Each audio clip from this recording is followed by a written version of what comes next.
So my project that I've been working on is Invisible Flowers Underfoot, or IFU for short. And the entire work, and I'm starting now, but it's supposed to be a series, so it'll be going for, I don't know how long, maybe until I die. But it's about the women of history and how they're being forgotten, even though they've been uncovered, and the work of feminists from the 70s who started trying to reassert these women into history. But even now, nobody would know who Enheduanna is. And she's the start of my series. She was a priestess in ancient Sumer about 4,000 years ago.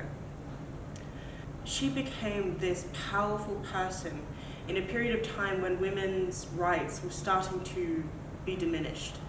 And she had such power, such sway over the people, because she was the one who controlled the religious rites and all the stories.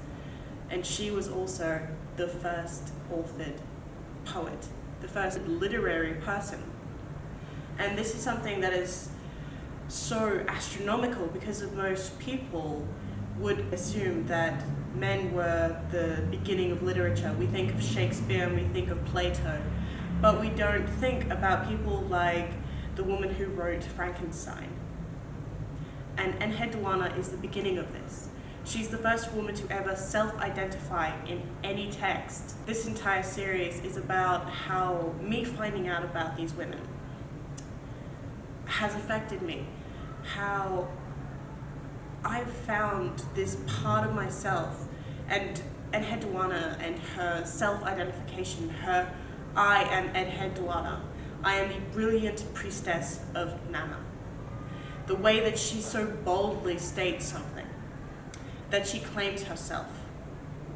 And I, as a woman in the 21st century, I still don't feel like I have a right to do that. But reading this, having this ancestry, even though I'm not a descendant of Southern Iraq, I'm not somebody who would necessarily think Mesopotamia has anything to do with me, but she's a woman. And so I already feel linked to her, and so many other women will be linked to her.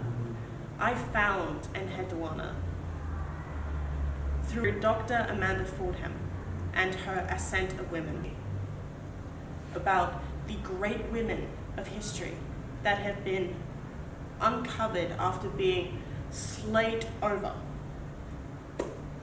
It's just such a disturbing thing, and my lights just turned off. Where was I? Priestess of Nana, great woman, being forgotten by our generation. And there's no interest. People don't have interest.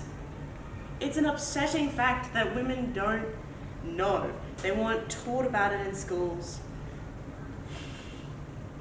It's a history that needs to be remembered. And a lot of my exemplars are to do with their tapestry skills and the way that they relay either history or stories, like Kiki Smith in her tapestry series.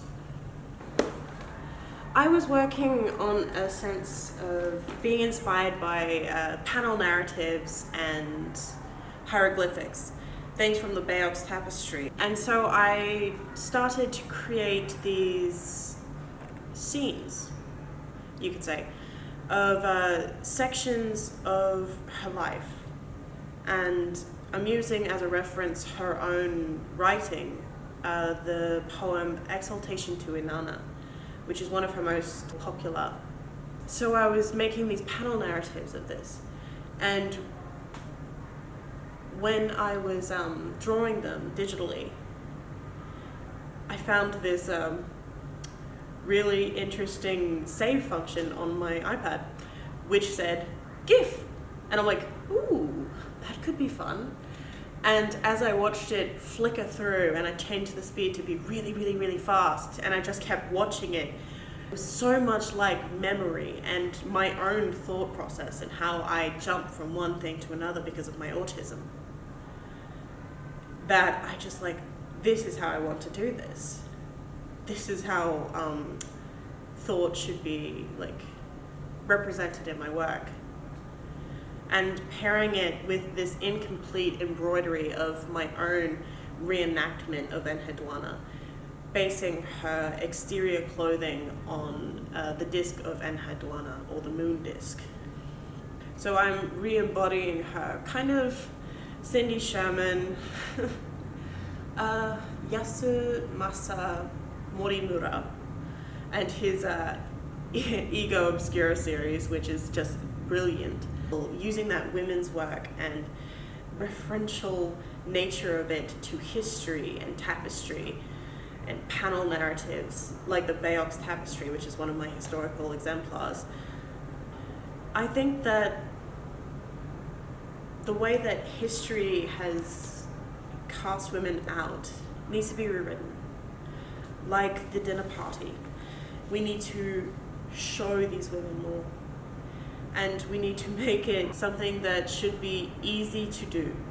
In my piece, I want to talk about how meeting through her words and through my understanding of this historical woman, this great woman, I have become a little bit more secure in myself. The series that'll follow it and the women that I choose to, that I feel will fill holes and make me feel complete and help me identify the woman I want to be.